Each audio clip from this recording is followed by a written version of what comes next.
Տիկին Գալստյան, ձեր դաշնակցական գործընկերը 100 մահապարտ հավաքագրում էր, որպեսզի իշխանությանը հեռացնի, վարչապետին հեռացնի,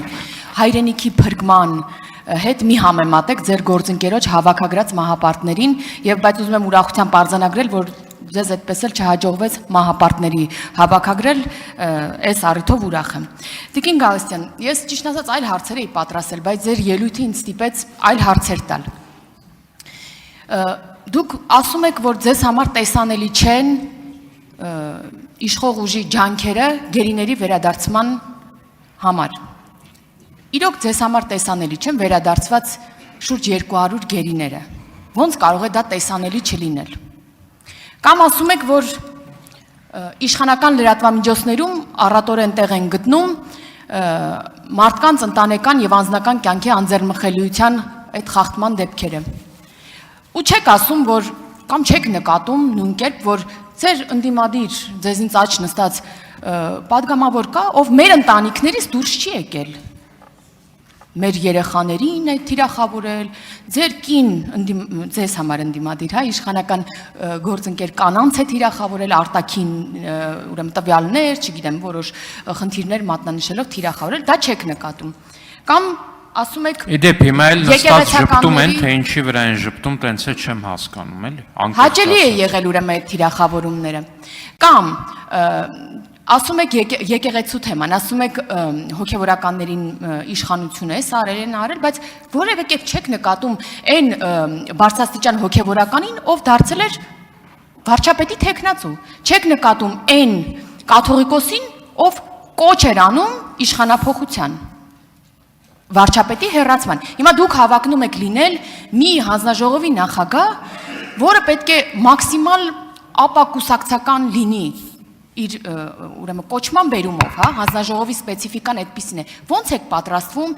այս շեշտադրումներով ներողություն հավակնել լինել նախագահ։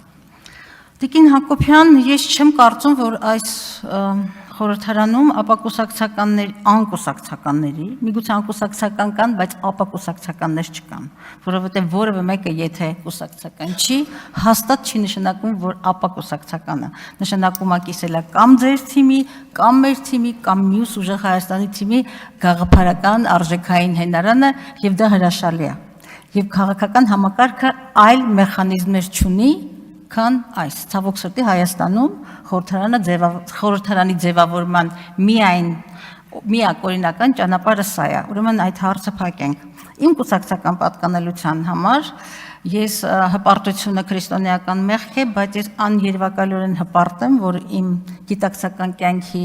36 տարիները անդամակցում եմ հայ հեղափոխական դաշնակցությանը եւ դա իմ կյանքի ամենամտածված, ամենալուրջ, անբեկանելի որոշումներից մեկն է, բայց երբեք իմ կուսակցական պատկանելությունը չի խանգարել ինձ եւ չի խաթարել այն համամարտկային արժեքային համակարգը, որին ես դավանում եմ, չի խաթարել իմ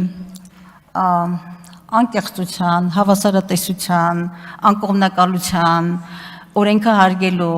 արդարության եւ այլ այդ բոլոր արժեհամակարգը, որը պիտի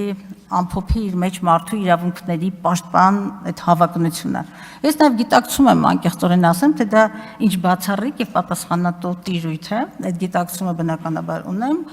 եւ մնացյալը, թե իմ կենսագրությունը եւ ինձ այստեղ 5 տարիներին ձեր շատերի համար ավելի քան 5 տարիների կենսագրությունը ակնհայտ է եւ անթաքցնելու, չգիտեմ թե Գեղամը ինչու էր խմբագրել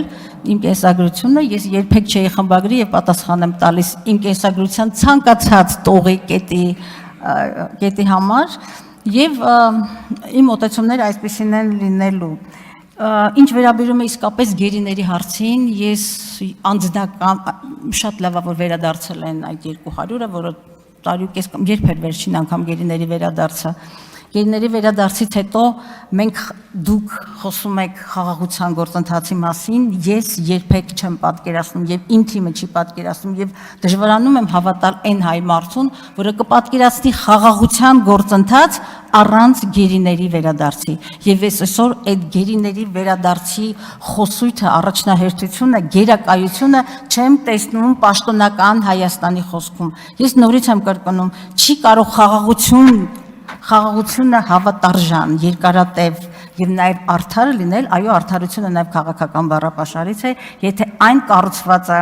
իմ իրավունքների որպես պետություն, որպես հավաքականություն եւ ինչու՞ չէ հայ մարդ, հայկականություն, հայոց պետականության անժամանցելի իրավունքների վրա խաղաղություն առանց գերիների վերադարձի ուղղակի ինձ համար անպատկերացնել է։ Ես հետո անդրադառնամ, որտեղ մի հատված էլ մնաց։ Արձագանք։ Տիկին Գալստյան, մենք մինչ գերիների վերադարձնել ենք խոսել խաղաղության մասին ու վստահաբար այդ օրակարգը մեծապես աջակցել է, որ շուրջ 200 մեր եղբայրներ վերադառնան գերությունից եւ դեռ օգնելու է, որովհետեւ մենք աշխատելու ենք մինչեւ վերջին մարդը չվերադառնա հայրենիք։ Իմ ասածը Տիկին Գալստյան, այն չէր, որ դուք պետք է ձեր կուսակցական պատկանելիությունը մի կողմ դնեք, բայց այս հանձնաժողովի նախագահությունը ենթադրում է, դուք ասացիք, ապօրինությունների արձանագրում, բայց դուք ձեր մեկնարկային խոսքում, այդ եմ ասում, խոսեցիք միակողմանի, չնկատելով ձեր կողմում գտնվող մարդկանց, այսինքն ընդդիմադիր հայացքներով մարդկանց բազմաթիվ խախտումներ։ Ես էլ ասում եմ, ոնց եք դուք այդ ձեր կուսակցական, քաղաքական, ընդդիմադիր հայացքները մի կողմ դնելու ու նկատեք ձեր թիմակիցների արած խախտումները։ Օրինակ, որ ասում եք տարբեր զեկույցներում Հայաստանն ունի հետընթաց, ներողություն եմ էլի խնդրում, կարճ, ունի հետընթաց։ Դուք արդյոք այդ հետընթացում արձանագրել եք նաև ձեր դերակատարումը։ Օրինակ Գյումրու քաղաքապետի կաշառքի դեպքը, որը էլի նույն կոռուպցիայի ընկալման համաթվում ունի իր ուրույն տեղը, արդյոք նկատել եք նույն լրագրողների դեմ բռնությունը ձեր գործընկեր պարոն Քոչարյանի օգնականի, ով նաև ձեր կուսակցական գործընկերն է, նրա կիրառած բռնությունը, որը էլի է զեկույցներում տեղ է գտել, արդյոք դուք դա եւս նկատում եք։ Շնորհակալություն։ Տիկին Հակոբյան, ես դատողություններ եւ եզրակացություններ կարող եմ անել միայն դատական վճռների պարագայում, այն էլ վերջնական դատական վճռի պարագայում եւ ես միանշանակ, ես դատավոր չեմ եւ չեմ մի դատիր, որ չդատվեց նաեւ եւ այն բոլոր պարագաներում, որտեղ չկա դատական վճիռ, ես կխուսափեմ, դա ուղղակի ինձ թույլ չեմ տա ես գնահատականներ հնչեցնել։ Իսկ ինչ վերաբերում է իմ հնարավոր հավասարատեսությանը, դա այլևս ձեր գնահատման եւ ձեր քաղաքական թիմի գնահատման տիրույթում է, եւ ես նորից ապացուցելու կարիք չեմ տեսնում ասելու, թե ինչ մեթոդաբանությամբ եմ աշխատելու։